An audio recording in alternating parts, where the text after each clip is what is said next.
नमस्कार।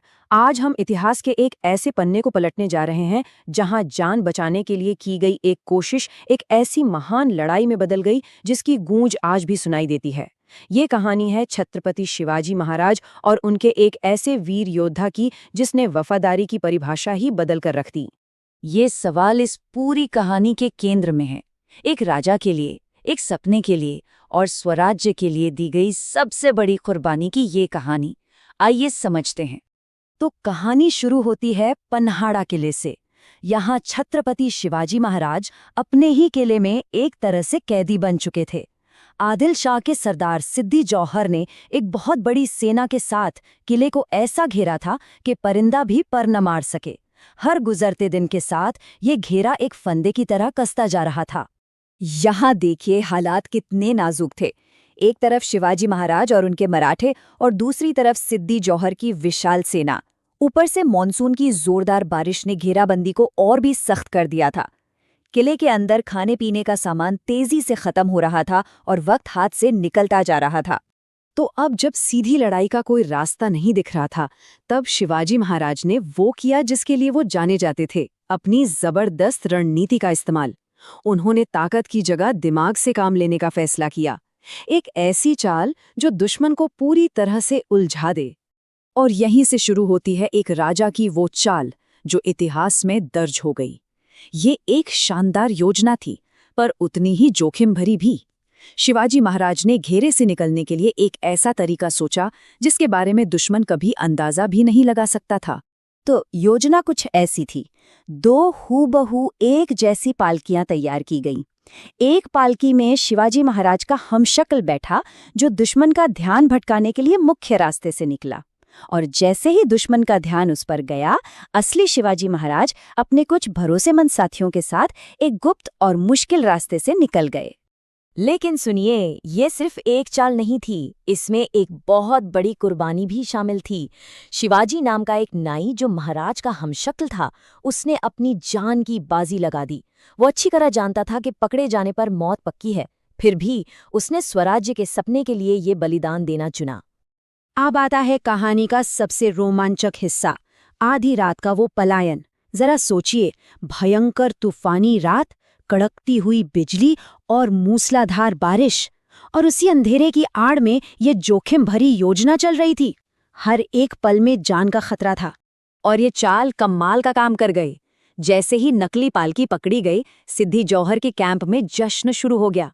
उन्हें लगा कि उन्होंने शिवाजी को पकड़ लिया है, और इसी जश्न ने शिवाजी महाराज को भागने के लिए वो कीमती वक्त दे दिया जिसकी उन्हें सख्त जरूरत थी। जब तक सच्चाई सामने आई तब तक बहुत देर हो चुकी थी। तो पलायन का पहला हिस्सा कामयाब रहा। शिवाजी महाराज अपने सबसे वफादार सेनापतियों में से एक बाजी प्रभु देशपांडे और कुछ गिने चुने सैनिकों के साथ विशालगढ़ के सुरक्षित किले की ओर तेजी से बढ़ रहे थे। लेकिन कहानी इतनी आसान कहाँ थी।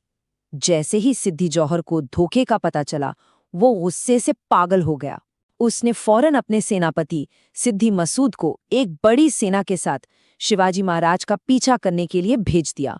और यहीं से कहानी ने एक ऐसा मोड़ लिया जो इतिहास में अमर हो गया।